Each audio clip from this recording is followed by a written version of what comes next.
첩을 취한 레위인에 대한 말씀을 계속 상고하고 있는데요. 기브와 노인이 사실은 베냐민 지파에 속한 이스라엘 사람이고요. 기브와의 노인이 첩을 취한 레위인, 그리고 첩, 그와 함께하는 하인, 이 사람들을 자기 집에 들였잖아요. 그걸 보고 기브와 사람들, 사실은 같은 민족입니다. 기브와 사람들이 이렇게 아주 못된 일을 한 거잖아요. 첩을 욕보이고 밤새도록 욕보여서 죽게 만들고, 그 죽은 자기의 아내죠. 첩의 시체를 자기 집으로 데려와서 나귀에 싣고 와서 그 시체를 다 12동강을 내는 거예요. 그리고 이스라엘 12지파에게 다 보내죠. 근데 그것은 왜 그랬나? 가만히 생각해 보면 이 레위인이 자기 동족의 동정을 살려고 그랬던 것 같아요. 동정을 살려고. 이제 그 소식을 듣고 20장 1절에 보면 그렇습니다. 이에 모든 이스라엘 자손이 단에서부터 부엘세바까지와 길르앗 땅에서 나왔는데 그 회중이 일제히 미스바에서 여호와 앞에 모였다.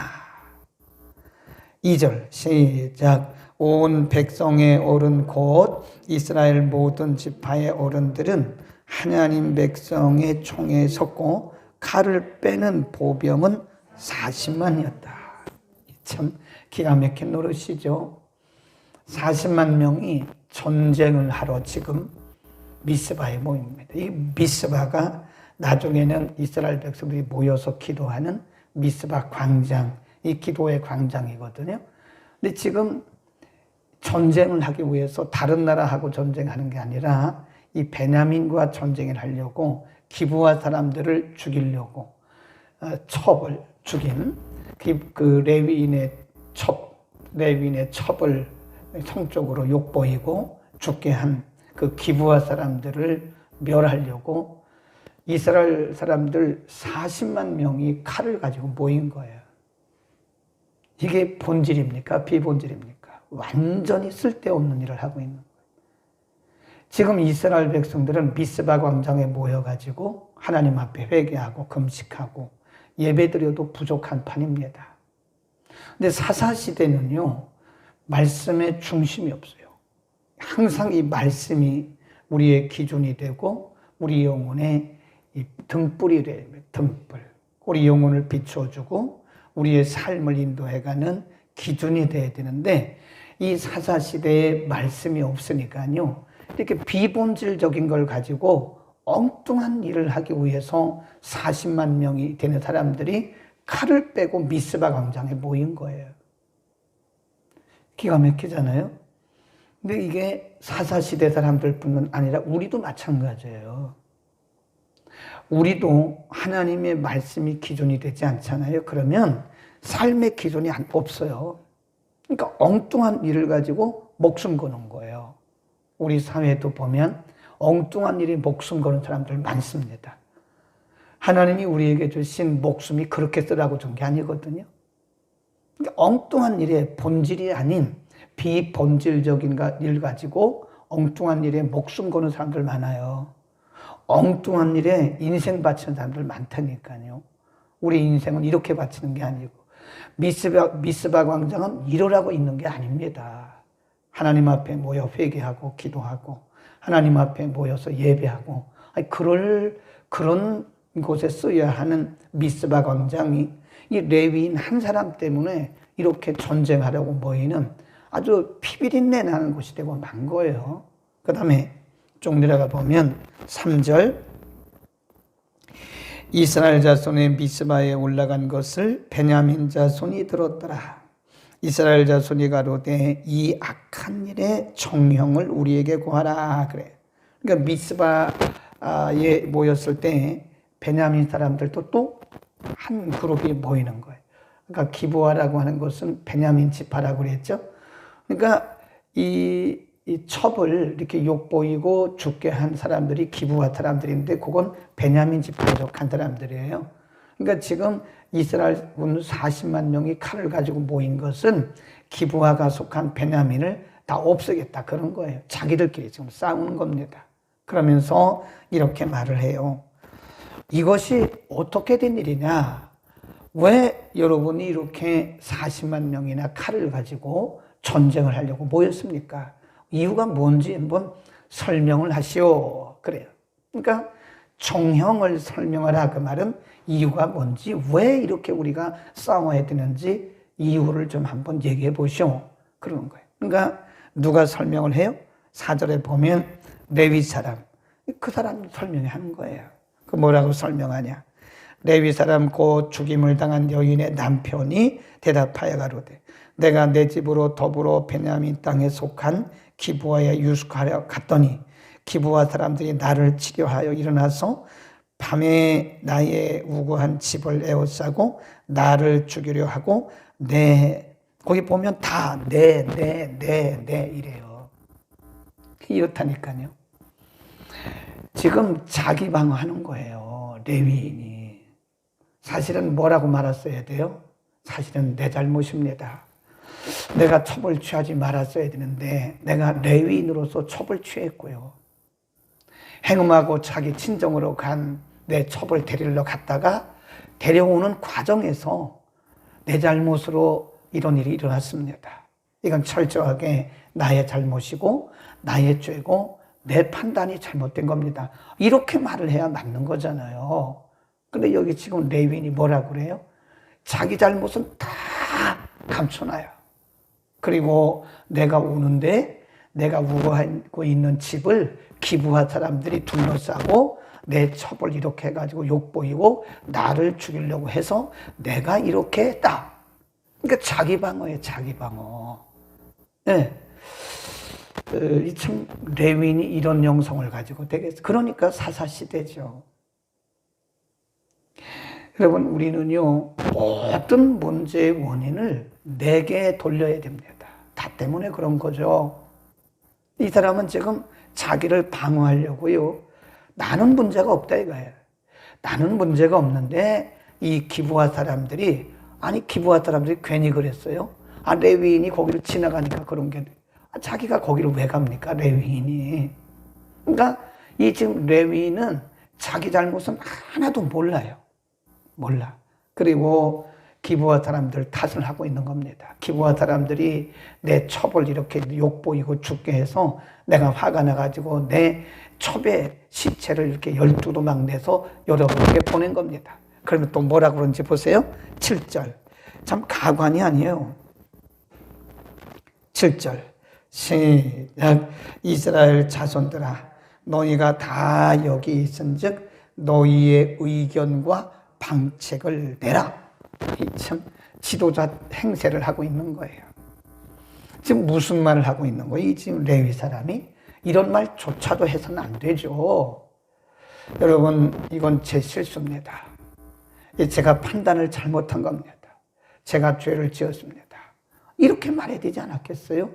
40만 명이 왜 모였어요? 이 레위 사람이 첩의 시체를 12동강 내가지고 보내는 바람에 그걸 보고 이스라엘 백성들이 지금 분노한 거 아니에요? 그 보낸 것 자체도 잘못한 거란 말이에요. 그러니까 여러분, 우리가 여기서 보면 한 사람의 판단 잘못이 공동체 전체의 분란을 일으킬 수가 있는 거예요. 한 사람의 잘못이.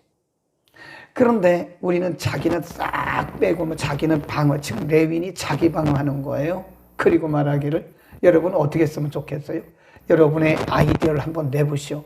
여러분의 생각을 한번 알려주시오. 이럴 자격이 있는 거예요, 지금. 레위 사람 이런 자격이 없어요. 자기 때문에 지금 이 미스바에 40만 명이 모여서 지금 베냐민, 내일 본문에 보면 베냐민 집 하나가 없어져요. 자기들끼리 전쟁하는 바람에. 이런 엄청난 잘못을 저지른 레위인이 자기 잘못은 하나도 얘기를 안 하고 그렇게 지금 지도자 행세를 하는 거예요. 여러분 어떻게 했으면 좋겠습니까? 여러분의 의견과 방책을 좀 주시오. 참 뻔뻔한 거죠. 이거를 가관이라고 해요. 가관. 그러니까 우리가 이 영적으로요, 이 무지함은 이렇습니다. 그러니까 우리가 깨어 있다는 것이 뭐냐? 깨어 있다는 것이 자기의 잘못을 볼 수 있으면 깨어 있는 거예요. 그러나 내 잘못이 보이지 않고 이게 모든 것이 남 탓이에요. 그러면 아직도 우리는 멀은 거예요. 아직도. 누구 때문에 그렇고 누구 때문에 그렇다라고 생각한다면 우리는 아직도 멀었어요. 우리는 오늘 레위인을 보면서 한 사람이 이렇게 전체에 미치는 영향력이라고 하는 것은 엄청나다. 한 사람의 잘못이, 한 사람의 잘못 판단이 잘못하면 공동체 전체를 멸할 수도 있다. 이 전쟁 때문에요, 레위 베냐민 지파가 없어졌어요. 레위 지파 이 사람 때문에, 레위 사람 이 사람 때문에 베냐민 지파 하나가 거의 없어지다시피 완전히 전쟁에서 사라질 뻔했다 그 말이죠. 그래 고린도전서 10장에 보면 이런 말씀이 있어요. 우리 한번 펴보겠습니다. 고린도전서 10장 32절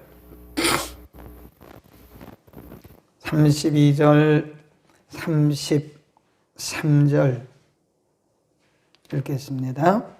32절, 33절 시작. 유대인에게나 헬라인에게나 하나님의 교회나 뭐가 되지 말라 그래요? 거치는 자가 되지 마라. 장애물이에요. 장애물. 33.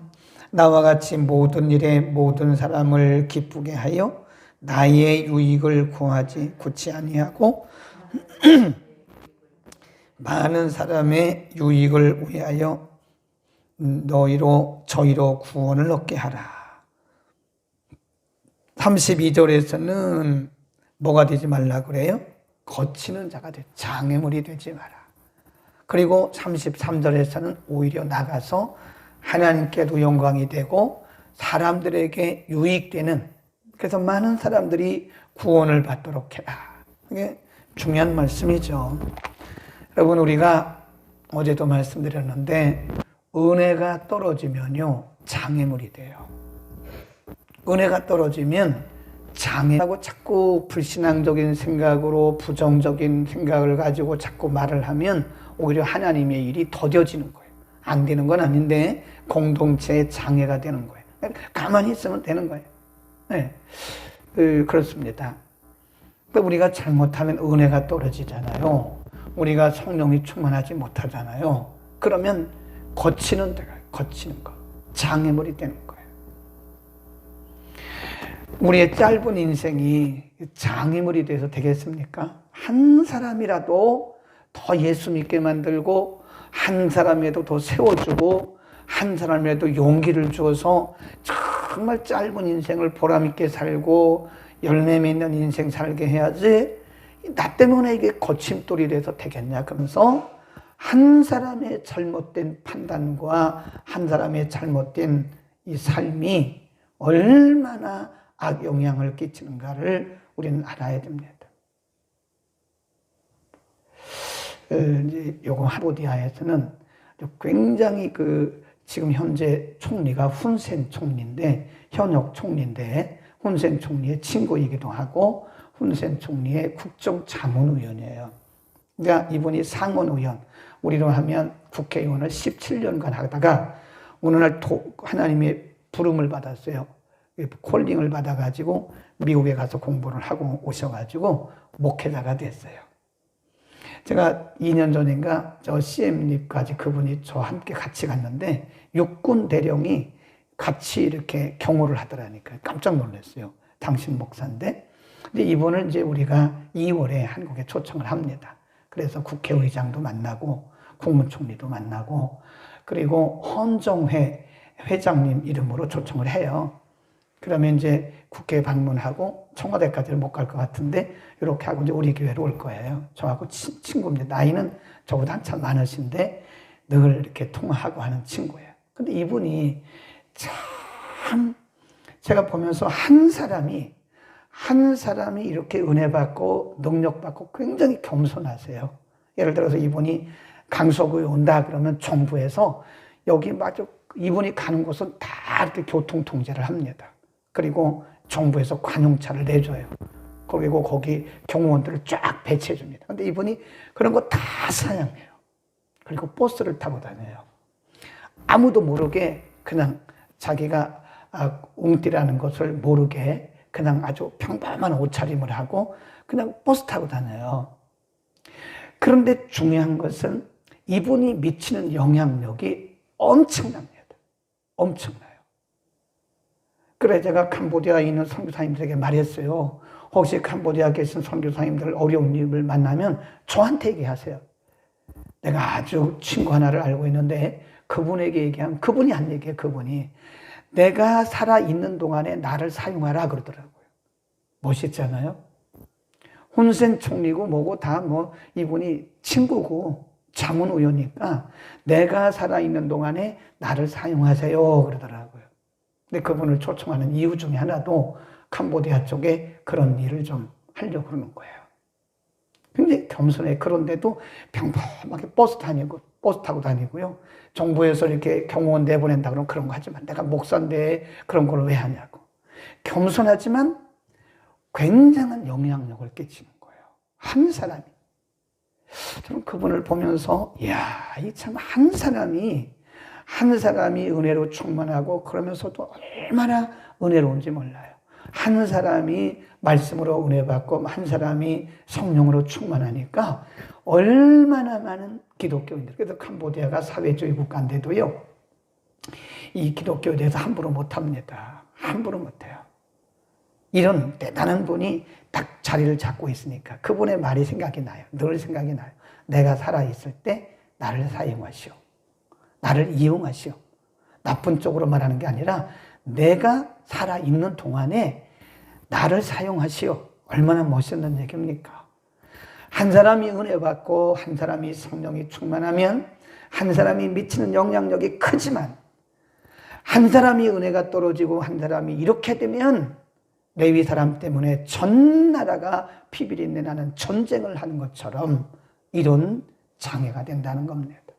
오늘도 우리는 성령이 충만하고 말씀이 충만하고 은혜가 충만해서 정말 영향력을 미치는 우리의 삶이 되기를 축원합니다. 기도하겠습니다. 사랑하는 신실하신 주님, 홀로 영광 받으소서. 감사합니다. 남아공 한희수 선교사님 드렸습니다. 걸어가신 우리 아버지, 오늘 영적인 분별력도 없고 하나님의 말씀도 없고 그 중심에 하나님을 경외함도 없는 레위 사람 한 사람 때문에 온통 나라가 피비린내 나는 전쟁을 하게 되고 이로 인해서 한 지파마저 사라지게 되는 참 비극적인 비참한 모습을 우리가 잠시 상고했습니다.